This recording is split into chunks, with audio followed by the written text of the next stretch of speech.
Okay, folks, so we're preparing our seeds to go outside. They're gonna go inside of a small cup, and I'm preparing the soil. Okay, so the first thing we add is 10% perlite, and it can be any brand you want. Don't use my brands. I don't promote any of these brands. I just grab what's readily available, and this is what was readily available there.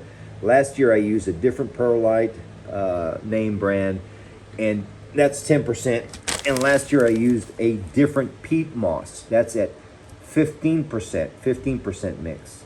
So 15% of this bag, 10% of this bag, with one whole bag of potting mix. And it does not have to be Miracle-Gro. You can use any potting mix you want. You can create your own potting mix. This is what I use. This is what I've had success with, okay?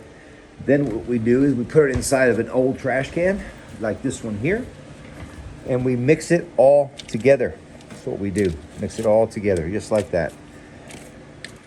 And I'll be taking a separate video on the way we are gonna be using our red cups. And you can use a pink cup, black cup. I like the red cups because they stand out at night when you put a flashlight to them. And we're gonna be planting our seed, okay? Okay, so we've got our potting soil mixed up. I already gave you the goodies on what I do. You can choose to do what you want to do. Let's go over to the fridge, our incubator, okay? Look at all these seeds I have in there, guys. Ooh, doggy. Look at that. Beautiful. Yeah, man, we got about 5,000 seeds in here. Easy. Chickapin oak, water oaks, red oaks, white oak, post oak, blackjacks. We have a broad live oaks, Quercus Virginias. I mean, we got some Modelo seed too. You can plant that, and you'll get back a big harvest. Case of beer per can. Just joking. All right, so what we're going to do is we're going to have these seeds here. Let's look at these.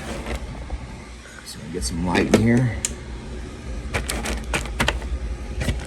Yeah, these are it. These are the ones that are open and already got germination.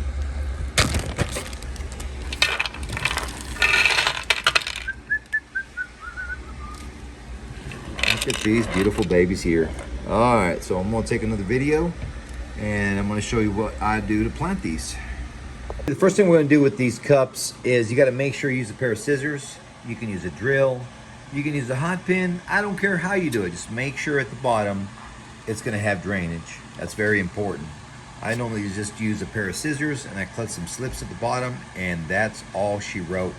Then you have to label, obviously, what's in, what kind of a seed. In this case, it's gonna be a live oak, Quercus Virginia. And yeah, one thing that's very important is when you're planting these is you've gotta get the right angle on them. See, the root has not come out of this one, but it's barely coming out right there. You can see it. Okay, they have two splits on both sides. You have to really inspect it, and you can see where the root's starting to come out on this side. That side needs to go down. Plant it down into the soil. Just like that. Go down about an inch. There you go. And that's all she wrote. Okay, I've got some good soil amendment. Compact it just a tad. There you go, just like this.